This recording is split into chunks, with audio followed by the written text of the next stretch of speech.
This is Trey from Worm Shepherd, and you are watching Richard Metal Fan. Hey, what's up, guys? Bringing you guys another episode of Richard Metal Fan Interviews, episode 395, and I'm here with Trey Perdue from the almighty Warm Shepherd. How are you doing today, Trey? I'm doing good, man. How you doing? Not too bad, not too bad. It's a good little afternoon here in Georgia. Joe, where are you at? I'm in Alabama, actually. Oh, wow, so you're literally like right next to me. Yeah, dude. Yeah, I'm about. I would say I'm about like 5 or 4.5 hours from Atlanta. Cool. It's like you're in Birmingham, I'm in like Huntsville area, Huntsville. Never been to Huntsville. I've only ever been to like Birmingham. dude. Huntsville is the biggest city in Alabama now.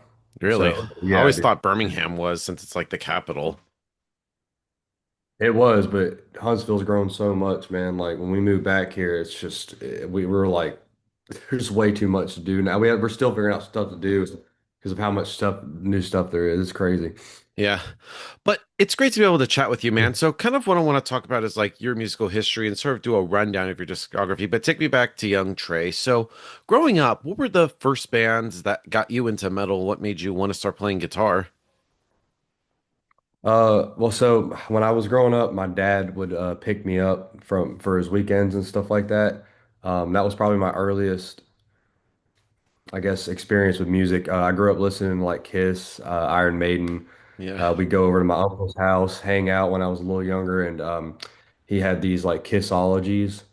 And he gave me a Kissology, and I just started like playing that so much, and then I would pick up on like Ace Frehley, and like that got me interested in playing guitar. And then I think we were sitting in my uncle's garage one time, and I was really good at Guitar Hero. I got really good at Guitar Hero, and my dad was like, "Man, it'd be crazy if you could get that good on guitar and play these songs on guitar." And it just like switched a light bulb in my head, and I was like, "Yeah, that would be really cool." So I started playing guitar when I was 14, and then probably like a month in, I was learning like power chords and stuff. So I was learning like trying to learn Metallica and Iron Maiden, which of course I couldn't play it that good at that time, but my dad was like so stoked. So that was my early like experience with music was with my dad, and my favorite band, if you can't see Yeah. They're my all favorite these band too. I headings. could see the shirt too. Yes, yeah, I love, dude. Iron Maiden is Yeah, all time same. favorite band. Same. I actually have some Iron Maiden Funko Pops right here in the back as well. I also have the big Oh, one with the Power dude. Slave artwork. Since that's like Yes, my bro. favorite. That's like my favorite Iron Maiden album. Yes, check. All right, so look, I started collecting these like I don't know, like since I got my studio room, like I was like I gotta collect like Iron Maiden stuff. I got my Kiss Funkos over here, and I was just like, man, I gotta collect all of them. So I've been like searching for all of them, and I still got to get the Power Slave one, the big Yeah. box. And then I bought this insanely dope like statue. Oh, hell yeah. That's the Fear of the Dark artwork. Yeah, dude. Yeah. So I was like, man, I'm a huge like collector now, Yeah. stuff like that. But Yeah. yeah, dude, that was my early on like stuff, man. I just uh my dad's like a huge part of the reason why honestly I play guitar is Yeah. because he just that's some of the best memories of my dad are literally just riding down to my grandfather's or riding back to his house listening to some kind of Iron Maiden CD. Yeah. I knew, yeah, like Brave New World or Y- Back in Yeah. Time and everything. I was gonna ask like what's your favorite Iron Maiden album? Seventh Son, man. Dude, I It's a love that close album. tie. I think that's very underrated too. Like from Yes. Moonchild to Only the Good Die Young, that whole album is just flawless. That's what I'm saying, dude. Like, I still like the prophecy. I just don't listen to it that much. But Yeah. I put on I the swear album. I that gotta, acoustic outro is just amazing. yeah, yes, exactly. So, like, that's why I'm like, okay, well, when I'm riding to work, I always literally, like the last 2 months, I've been listening to Maiden albums from literally Iron Maiden to Seventh Son, just on randomly and on repeat. I listen to whole discography right there, or whole album. And it's a close tie for Somewhere in Time, though. Those Yeah. two are just complete untouchable albums. Yeah. Yeah, but how do you feel about Maiden, like especially during like the 90s that kind of dipped a little bit, and especially with the Blaze Bailey era? Yeah, I'm not like I love instrumentally still. I don't listen to that era that much. Yeah. I mean, there's only a But few songs I like Sign of the Cross and yeah, The Clansman, I think are good yes, songs. yes, exactly. That's kind of like you pick and choose. Like Sign of the Cross, absolutely. But I know Sign of the Cross more from the Rock in Rio, from Bruce Yeah, singing it than exactly. I do I even think I him. preferred that one. Especially I Oh, feel like Brave absolutely. New World. I always feel like that should have been the album after Seventh Son of a Seventh Son. Oh, that would have been amazing, dude. That Yeah. would have been that should have been the album. But I mean, that was a banger album. And then For the Greater Good of God, like that was a great album. And then Yeah. after that, I just kind of like I just stick to the old school. It's just the new stuff's not really my I don't know. It's kind of like it's just I don't it feels like Maiden, but it doesn't feel like Maiden. So I'm just like, Yeah. I'm gonna go back to Yeah. listen. I go back to listen to all classics. Yeah, So I'm actually going to see them in September. I'm actually driving up to North Carolina to see them with Megadeth. it's funny you say that because I think I'm going to that same show. Oh, really? Really? I hope maybe we'll see each other there. Yeah, dude. My dad's I'm from Virginia originally. So Yeah. my dad's up there and I really want to go because it's like two is it on the 17th or 16th? I think it's the 12th of September. Oh, 12th. Yeah, yeah. Okay, so that's 2 days before my birthday. So That's a great way to treat your birthday. yeah, dude, that's what I'm hoping. I'm like, okay, I'm gonna make the trip, dude. So Yeah. Yeah, but yeah, it's great to be able to chat. But I think we got way sidetracked. But I love talking metal. yeah. But the one thing I was always doing my research. I want to talk a little bit about one of your first bands, if not your first band, Ascension of Azrael. Like I'm digging deep. Like nobody ever talks Mhm. about this stuff. Yeah, dude, yeah. That's I forget about it sometimes. Yeah, yeah. So tell me about that because the band formed in 2018. Like, how'd you get to know everybody?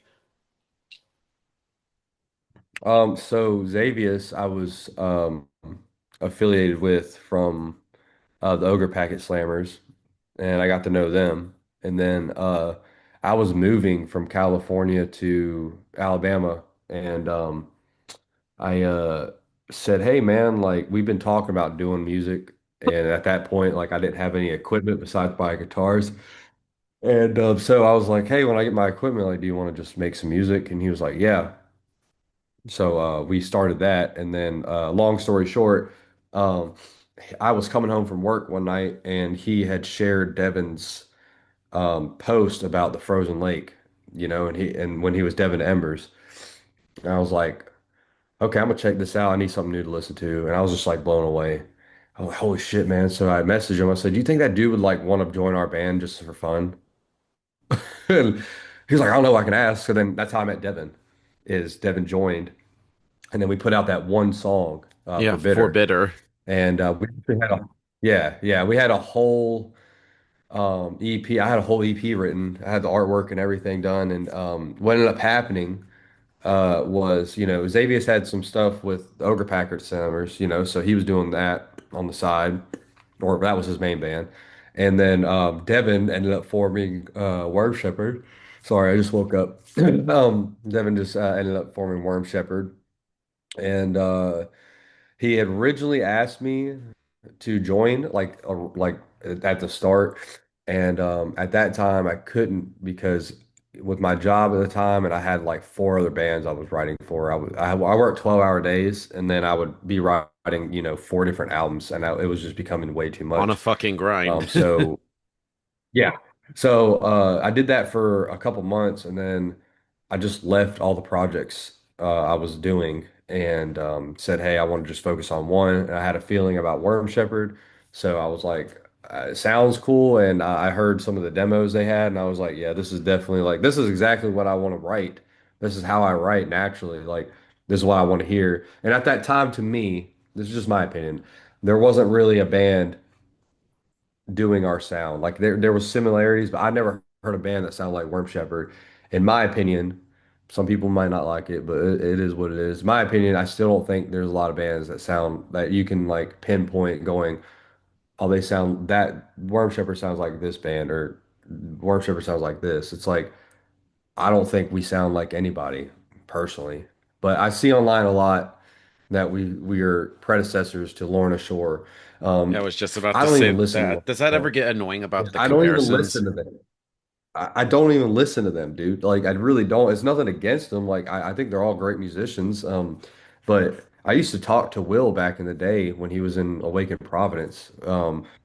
So like I don't talk to Will now, but I have so many mutuals that know Will that I haven't talked to Will recently. So but yeah, I don't even listen to that band, dude, that much at all. Like I listen to the albums when it comes out, but as like a general like listener, I never play that band. It's just I don't know. It's just not my most of the time it's just not I'm not in the mood to it. You know what I mean?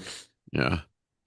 Yeah, but tell me about like the like making like the first full length ritual hymns. I thought that was like a great album, one of my favorite albums to come out in 2022. So what was that whole writing and recording process like for ritual hymns? It was awesome. So I mean, Leo, I would say Leo wrote most of it. Um, because just his songs just ended up being the ones that were like made the cut, I guess. I had a couple songs that were on there that got cut, but I did Ravens Keep was mine that made it on there.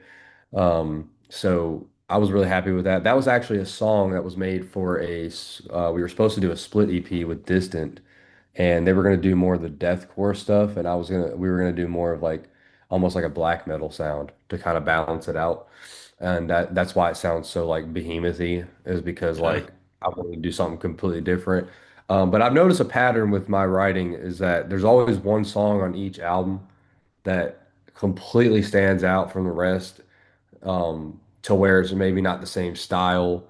Like the Sleeping Sun EP, it would have been, in my opinion, the Broken Earth that stands out the most to me. And then for like Hunger, it was Hunger.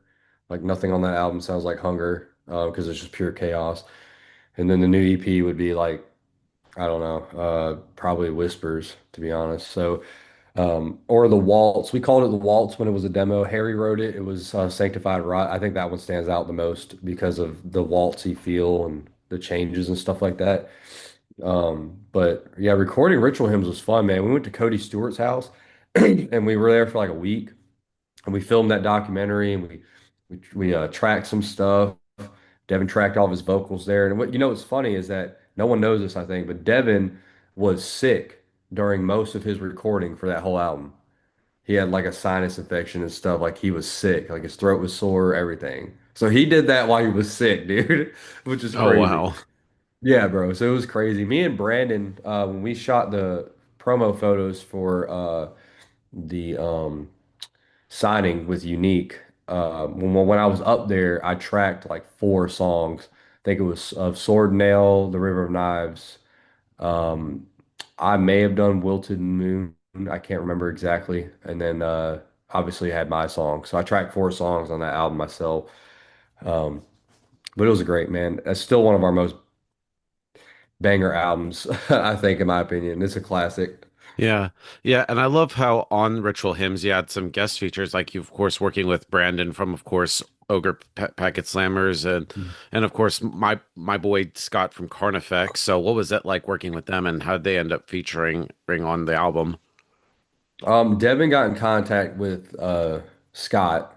And actually when I met Scott, on tour with Chelsea Grin, um, we hit it off, man. We were talking about I just thanked him. I was finally able to be like, dude, thanks so much for doing that feature, like, because your spot's so dope and all that. And he was like, yeah, man, no problem. So it was really cool. But Devin got in touch with him.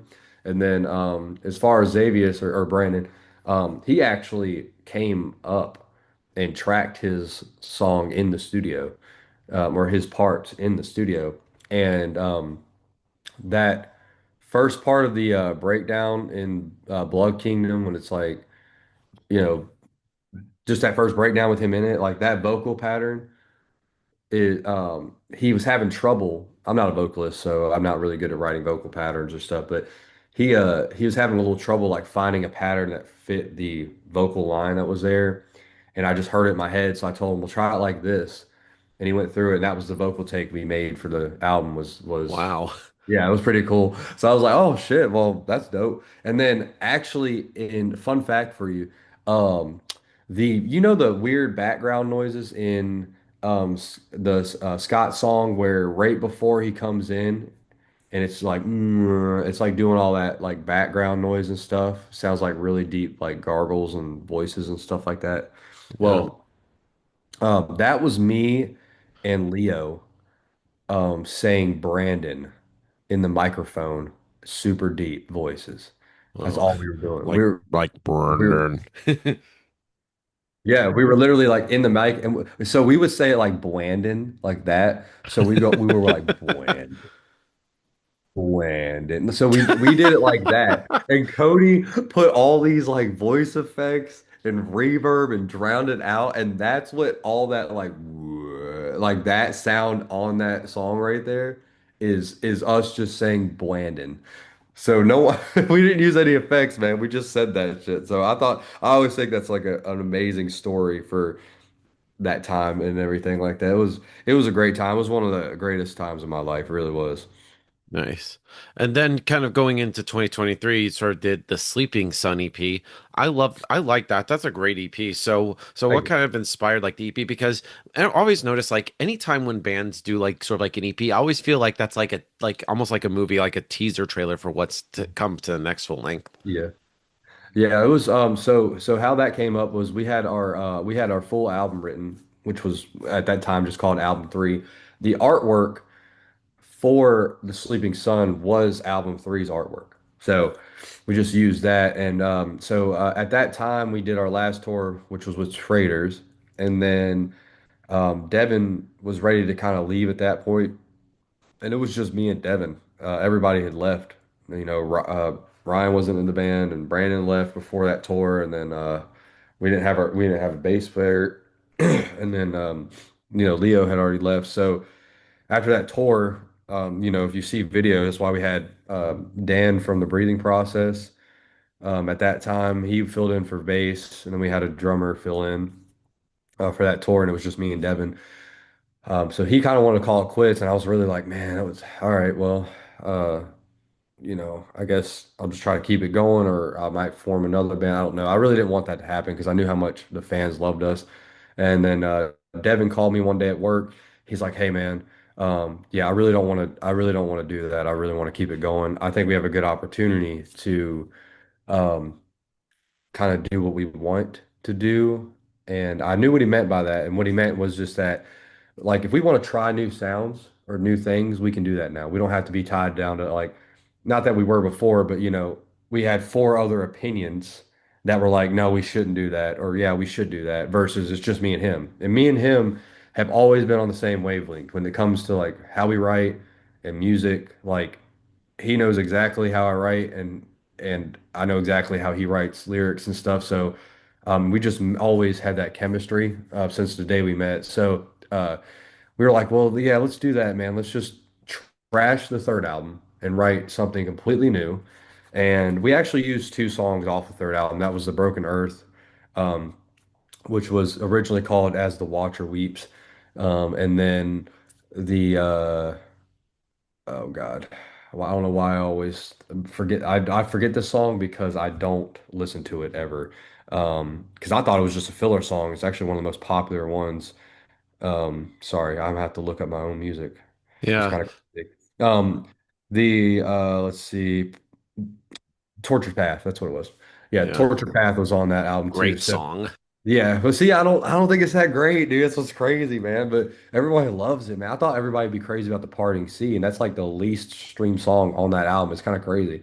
But we just did that, man. So that's why some elements were like very different. Like the Frozen Lake Part Two, like that was my idea. Yeah. I'm like, dude, let's do it because that's already going to attract attention with the Yeah. name. Yeah, I was gonna ask you one of my next questions is like what inspired you to do like a part two of a song?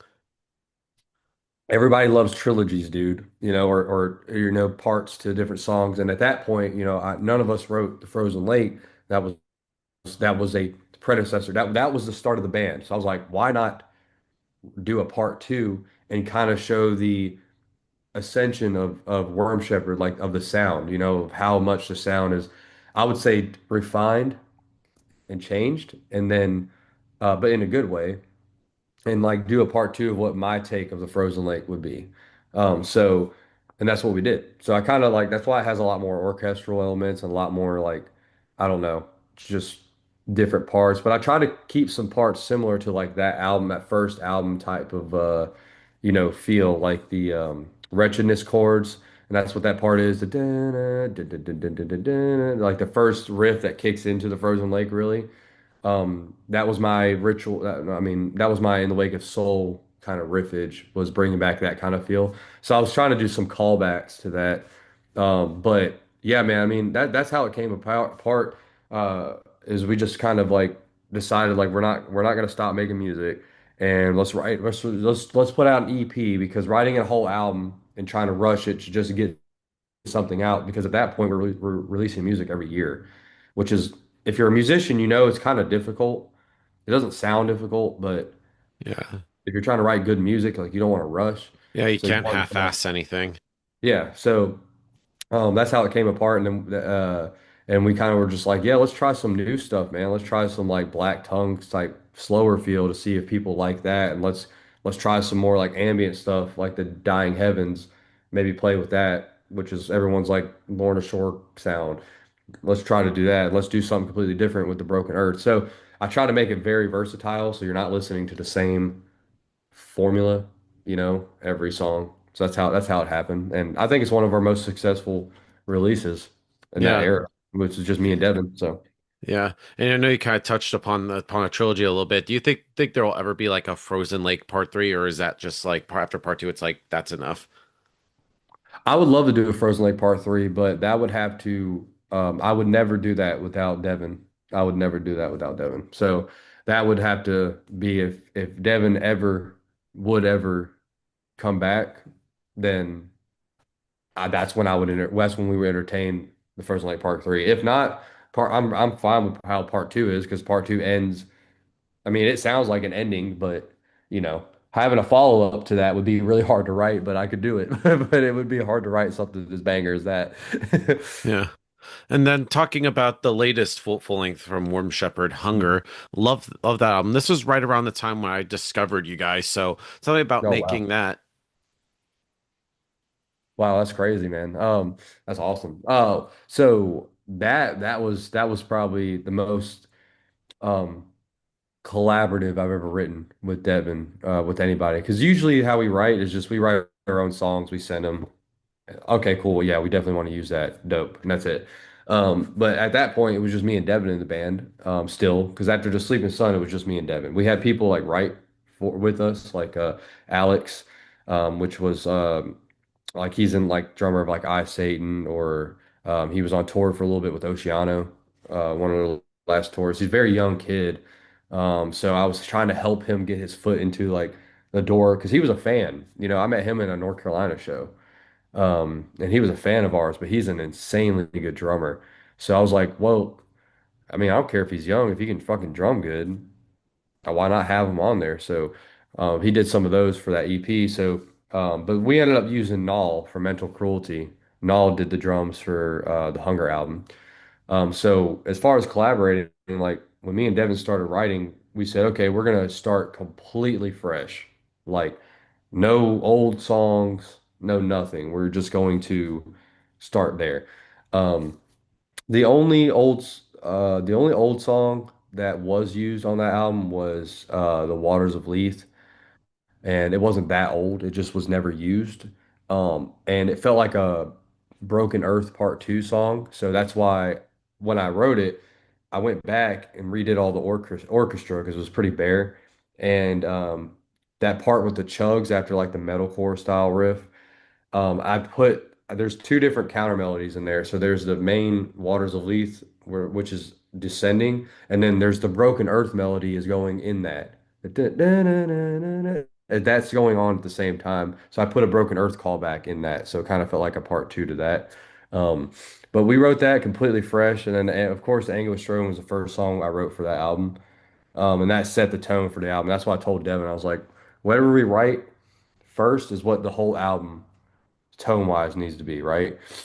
And he we wrote that and I was like, man, okay, this is a great like I was listening to a lot of Hans Zimmer, my favorite composer of all time. Yeah, he's Um, amazing. yeah, and me and Devin, our one of our favorite movies of all time is The Dark Knight, and so I would listen to at work, I would listen to the soundtrack in my ears of just The Dark Knight, or I'd listen to Interstellar, my favorite movie of all time, and definitely favorite soundtrack of all time. I don't think anything's more. It's so simple. That's what's crazy about music is it can be so simple but so impactful, and that's why I try to do in my music.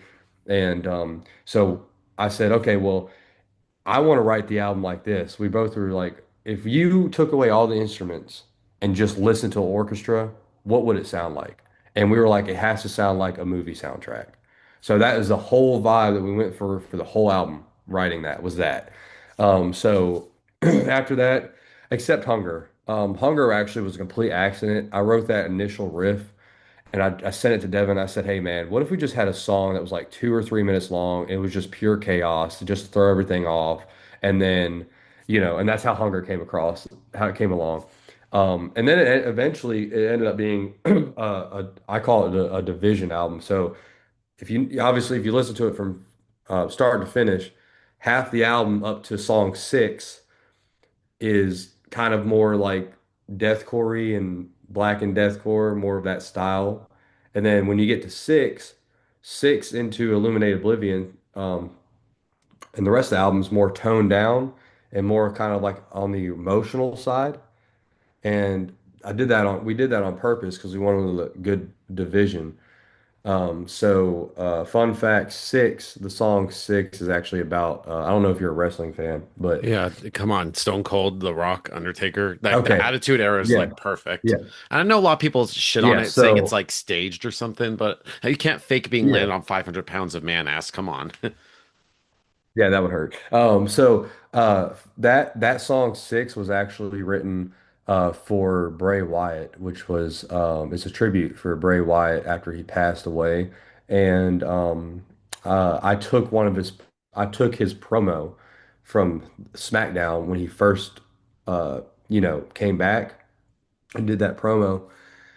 And it was like a super emotional promo, and then at the end, it got very dark because it started teasing the Uncle Howdy type storyline. You know what I mean? Like that kind of side of Bray that's really, really dark. So I took that video and put it into my doll and wrote the music off of his speech, and that's what came out. So I thought that was really cool. I didn't expect it to be like a banger song. It's just really a tribute song. Um, Yeah. but that's how that album came across, man. Came about, man. We just scrapped everything and said we need to write an entire album that's pretty much completely from scratch and really try to upscale ritual hymns because it's just everybody since ritual hymns has been like nothing touches this.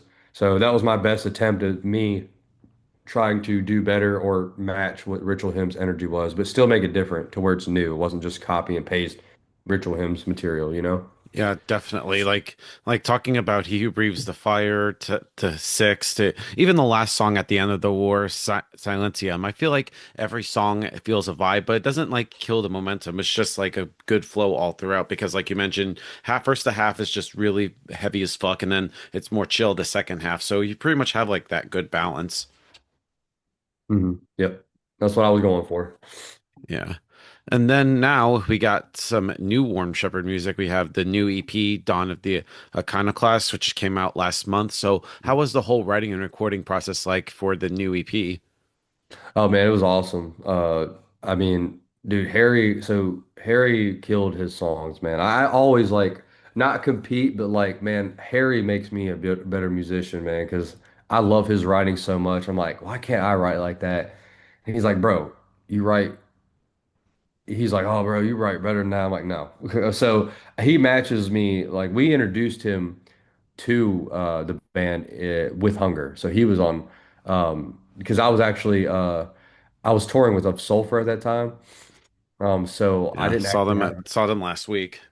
Oh, that's cool. So I didn't have enough time before the deadline of the album needed to be done to write my last like two or three songs. So we got Harry to write the last couple of them, and I don't know how Devin. I think Devin found them on Instagram or something like that, or of a band that he listened to that he ghost wrote for. And so he's like, "Hey man, what do you think about bringing in like another writer to help?" And I was like, "Yeah, I mean, as long as they like, I don't know, write like me, which is not, I don't think is that easy to do, honestly. Like, but I was like, as long as it's like the same style as what we're going for, which I knew I trusted Devin. So he wrote he who breathes fire, and then at the end of Fear Silentium, and then he wrote uh sorry, there's a lot of songs on the album. He wrote also, I think he wrote one more. I think he wrote three. He breathes Whistles in the Cold. So he wrote those three on the Hunger album. And then when it comes to the new album, the Soulless Lament and the Waltz or Sanctified Rot, like he wrote those, and I feel like they stand out really well. I think Soulless Lament really goes together with my first song, which is The Omen, and I think those just flow so well into each other. And I always try to put albums out that like they flow. So like all the songs when I structured it, I was like, okay, what has to be the first song? What has to be the second, third? And I want them to flow like really well into each other. And I think the order of the EP is definitely a banger. But yeah, we just kind of like I wrote the Omen for like a the character that Devin that you see on our albums and that Devin was portraying was the Omen. So I wrote that as kind of like a tribute to Devin and kind of like a hey passing a torch kind of thing, if that makes sense. Because I'm the only well, Leo is back in the band now, but I'm the only original at that time member left. So I was like, oh, I'm rebuilding the band completely. So we got Tom that's in Ingested. Um, so he's our bass player, and I just met him on the internet. I think Harry was talking to him, man, and Tom was a big fan of our band, and I'm like, well, I've always wanted a bass player. Like every album, I don't, I'm not ashamed to admit this because I don't have a bass track anyways, but every album we've had has had a MIDI bass on it. It's just been programmed. Like I spent so many hours programming it to sound real, to where it didn't just sound like 127 all the way across. So I spent a lot of time humanizing it. But every album we've had, man, has had MIDI bass. So I'm like, having a real bass player would change the sound a lot because it would have that real, low end and stuff like that. It wouldn't have to do a whole bunch of EQ to get it to sound like a real bass. And so I messaged him. He came into the band. I was like, yeah, I really want a bass player, dude. Like, if you want to join, he's like, oh my God, you know, okay. I was like, okay. And then once we started writing, when I wrote The Omen, um, we had another song we were going to use, but I was like, no, I want to write something like crazy. So when I wrote that, I was like, that's got to be the intro because of the really big intro that happens. And I wrote that during my huge disembodied tyrant phase. That was like my kind of take on a disembodied tyrant. That's one of my favorite bands. Me too. Yeah, I love those guys, man. I saw them in Birmingham with Whitechapel, and I got to meet them Oh, and everything, man. And we hung out a little bit, and yeah. Yeah, I actually met Blake, I think it was 2 years ago with Flesh God and Shadow of a 10 up in Charlotte. that's And awesome. they were great. And I of course watched him, Blake, on Garza's podcast. Yeah, dude, that was one of the best shows I've been to. Like sounding, like, dude, when I was recording them, I was like laughing at some parts because they were so good and so heavy. I don't know, I was just like blown away. So I it was they're one of my favorite bands, man. So as far as writing, like, I always look up to people to be like, now I don't want to sound like them, but hey, I would love to start writing like something like that maybe. So I try to incorporate that into my, you know, writing style and everything. So that's what we did with the EP. And then we did use an old song from uh original album three, which was Whispers. That was a Leo song, and I think and Brandon, I can't remember what riff Brandon wrote in that song, like as far as like if it was the main riff or if it was like the main melody riff, the dun, dun, dun, that riff that you hear throughout the whole song. So I can't remember exactly which one is his. One of them one of them is like a Brandon riff, and then him and Leo kind of collabed on that song. So that was going to be an album three song, but that's always been my favorite like Worm Shepherd song. And I was like, it's got to come. We gotta release it because I think it's just too good to not be released. So we did, and then that's pretty much the writing. We kind of just wrote our songs and then used that one, and then Ian came into the band. Yeah. And I was like, hey, you have free reign, man. Like we all, I love our lineup, man, because we never Yeah. fight and everyone gets along so well and everyone agrees on the same thing. So I just told Ian like, do whatever you want, man. Like just do whatever you want. I don't care. Yeah, yeah, he pretty much led me into one of my questions is like how first release with Ian on vocals, so how did he end up joining Warp Shepherd? We were having like I wouldn't say a vocal contest because we didn't do that. I when I was talking to Devin, this is Devin's creation, so I wanted to respect and carry on that legacy with like the best I could. So when I was looking for vocalists, like I didn't want to get somebody like super well known. You know what I mean? Like I because I just don't think I don't think that's like a good way of going approaching like if you're trying to rebuild a brand. Like if I go hit up, someone that's really well known, like I'm just thinking of a name. Like if I was like, oh, okay, hey Dickie, Dickie Allen, call up Dickie, hey man, would you be open to like, we're not going to tour, so would you be open to just doing like studio stuff with Worm Shepherd? Like it just wouldn't, I don't know, it just wouldn't feel right. And you know what I mean? So I wanted to find someone that wasn't that known or even not known at all, but they were Just insanely good. come out of the blue. Yeah, just come out of the blue. And we played shows with sorry. We played shows with Archaic Epidemic before years ago. And that was pre Ian. I don't ever remember meeting Ian in person. At that time, they're like now bass player was their vocalist, if I'm not mistaken. So um, I never met Ian, I don't think. And but I knew of Ian because of the Archaic Epidemic, because I listened to him. So I thought he was an awesome vocalist. And then we had a couple people that we had in mind. And actually, when it came down to it, Trevor, that was filling in for Disembodied Tyrant on that tour that I went to Whitechapel. So he was actually the runner-up guy for Worm Shepherd. So it was him and Ian were the last two picks that it came down to. And um, we were looking at Trevor, but I had a conversation with him and he was kind of nervous about, which I see now, obviously it was his band. He was like, I'm kind of nervous about my band and your band sounding too similar, like vocally, like it's kind of like I'm in two of the same bands. So I was like, well, you know what? I can see that. I can't see that really with Archaic. Like we have similarities, but they're definitely more on the dark like deathcore side versus like Worm Shepherd. So I hit up Ian. I gave him those vocals, or sorry, we gave him the lyrics, and we're like, here's a demo song. Just put vocals on it, do whatever, and we'll judge off that. And then he came back with it, and I was like, dude, this is the pick. So sent it to the guys. Everyone's like, yeah, we would totally be down to have you in. So we gave him the spot. We said, hey man, if you want the spot, man, it's all yours. And he was like, absolutely. So we kind of immediately began doing the EP. And the reason why I wanted to do an EP was so we can get new music out to people. That was all it was. Like we could have done an album, but it would have been released probably late this year because of how long it would take us to write and do everything with some people's touring schedules and stuff. So I was like, well, I got 4, 5 solid songs. Like, why don't we do this and just do an EP? And that'll be a good predecessor to like what's to come, like you said earlier, like a what's to come, like setting the tone for like an album. So I've seen mostly positive things about it, which I've expected, like, with any band, man, you change vocalists, especially, you're gonna have people that, no, I don't like this. It's not the original. Yeah. I totally respect that. And everyone has their own opinions. Like, we're just doing this for fun, man. Like, I do it for the love of music and to keep this band alive. So, if people don't like the new stuff, that's okay because they can listen to our 4 album discography with the old stuff, and then we'll keep releasing new music and hopefully trying to just evolve that. So that's the goal, you know?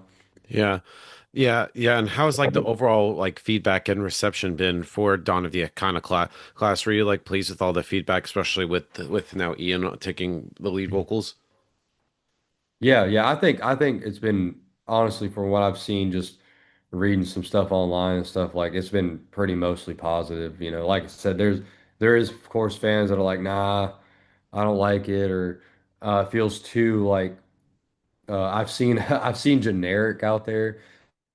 And it definitely look, I mean, it definitely leans towards more of the black and like the deathcore side, not more of the blackened because um I don't I can't expect to write the same exact style and then just put Ian over it and be like, cool. Like, because if I write Worm Shepherd music like I did with Devin, it's just not going to sound the same because Devin's vocals fit that style of that kind of, I guess music versus like Ian is more, in my opinion, more of an aggressive style vocalist. So I was like, well, why not? Who doesn't love more aggressiveness in deathcore? Who doesn't love more heaviness? Um, which I feel like, in my opinion, at least with my writing, like I focus less on the heavy and more on the melodic aspect. And that's where Harry, in my opinion, really counteracts me in a great way, is because he writes some just such banger heavy shit and I write super melodic stuff, so that's how we meet each other in the middle. And I say overall it's been like I would say out of 100%, I would say 95 I've seen has been completely positive. And the only thing I've seen negative is just that, hey, oh, I miss Devin, or I wish this had Devin on it, but that's to be expected with your original fans.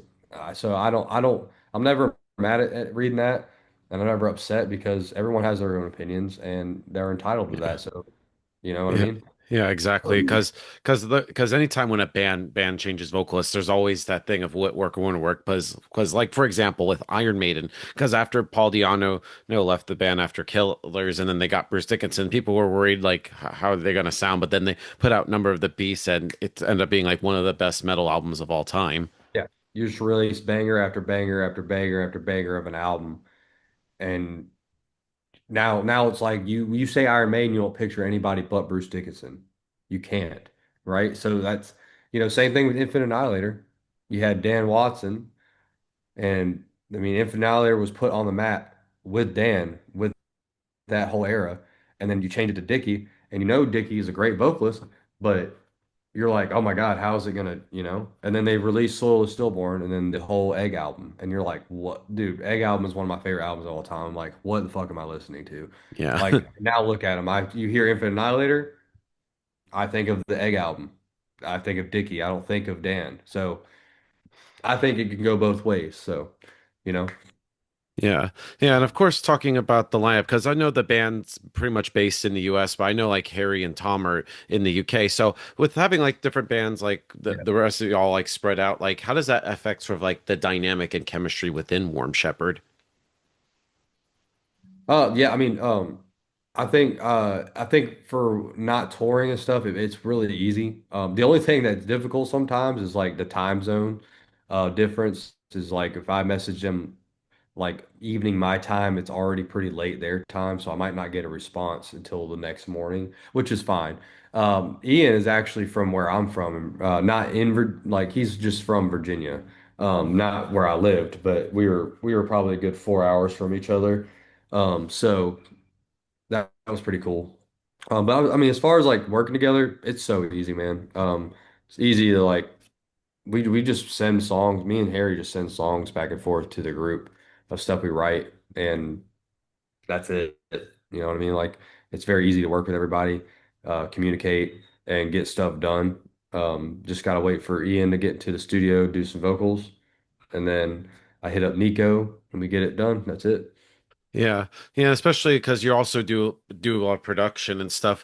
How different of it is now you're sort of like handling the wheel versus like working with like an outside producer.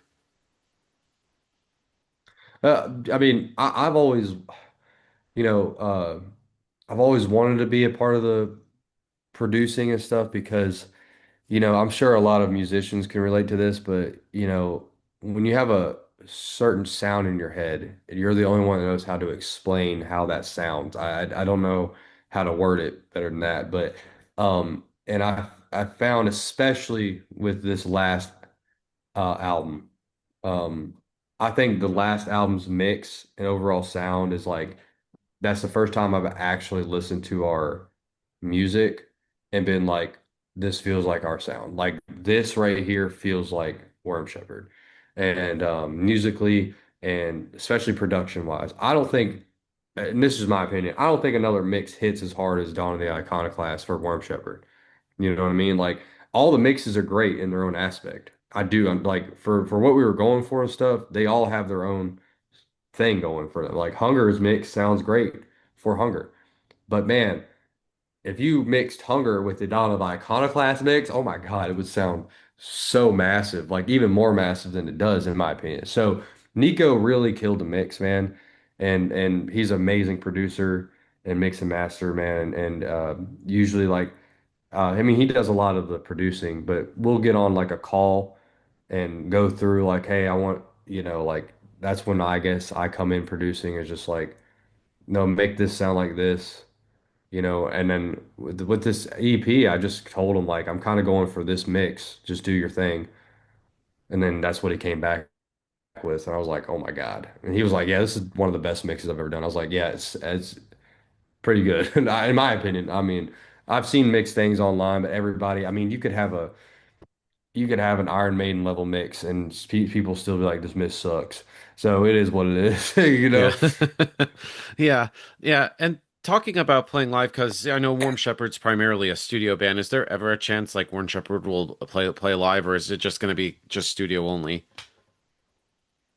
Right now it's just studio only because there's a couple of different reasons why really. I mean, mainly being just like schedule. I mean, and there's also a big factor is cost. Any musician that tours a lot knows the cost of touring and doing a full like US tour for 30 days.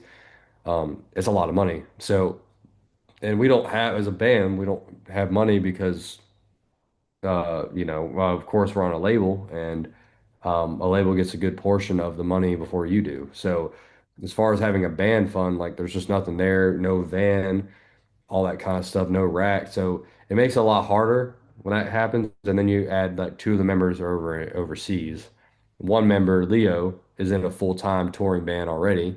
So it's just a lot of aspects. And then really the biggest thing is just again, like one of the things I had a conversation with Devin about when he left was like he just had some wishes that, that this is his band, so I respect that because then it's not, even though I run the band now and like manage it, like that's still Devin's creation.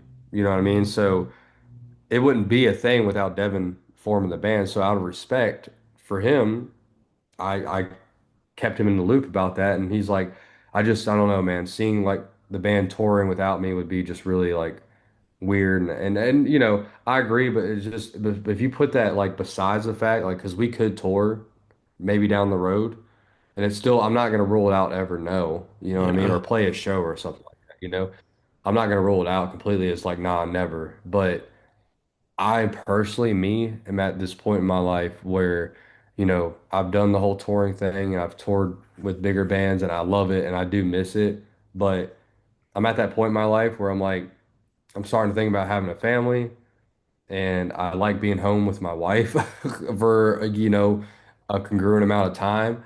Um, and my biggest thing is for me when I become a father, for me to be a father like my dad was to me, I can't be gone months at a time Yeah. because I'll be missing key elements, key points in my children's life at a young age that I'll never get back. And I don't want that. That is not more important that is more important to me than being gone and playing music live because I can still play music in the comfort of my home and write music and still give the satisfaction to the fans of still releasing music so they can listen to it. I'm not giving up music completely. I never will, of course. But as far as touring, like where I'm at in my life, I have a normal job now. Like I make good money and I'm stable and if I can be stable and support a family and not have to worry about not being as stable and being gone for a month or 2 months at a time from my family, it's just you know what I mean? It just puts a lot of like it would put a lot of stress on my wife, man. I couldn't imagine being having a newborn baby and then oh, by the way, I'm gonna be gone for 2 months, a week after we have our kid. Like I wouldn't want to do that. I Yeah. couldn't do that. Me as a person or a father, like I would not want to leave my newborn for 2 months after I just had it, and then my wife's, you know what I mean? I can't do that. Some people can, Yeah. and that's okay. Like that's their thing. I can't do that. So Yeah. that's just where I'm at in my life, man. Where that's just my priorities are just different now. You know, when I was touring and stuff, I was, 22 to 25, I think. 25 is when I stopped touring, or 24 and a half. So, um, I was touring for a little while and I really enjoyed it, but just your life changes, man. When you start thinking about having family and stuff, it'd be a little bit different maybe if we didn't talk about having a family and stuff. But even then, like I don't like being away from my wife for 2 months months at a time. Yeah. I'm not one of those people. I really love spending time with my wife. So Yeah, definitely. That's fair enough, man. But yeah. thank you, Trey, for this conversation. It's so great to be able to have you. So we have the new EP P that's out now. Now, is just anything else you would also like to plug? Yeah, I mean, I would say we're working on new music right now. We're always working on music, but we're working on what will be our full-length album. I can't give a obviously predicted release date because it's not written. I would hopefully hope by maybe the end of this year, if not early next year. So that's gonna happen, and then we are independent now, so we'll be fully independent, which I'm very excited about. And yeah, I mean. I don't know. As far as plug, I don't really have anything. I don't think. I mean, shout out to all my friends and family, you know. That's fair. So everybody, Trey Perdue from Warm Shepherd, and we'll see you next time.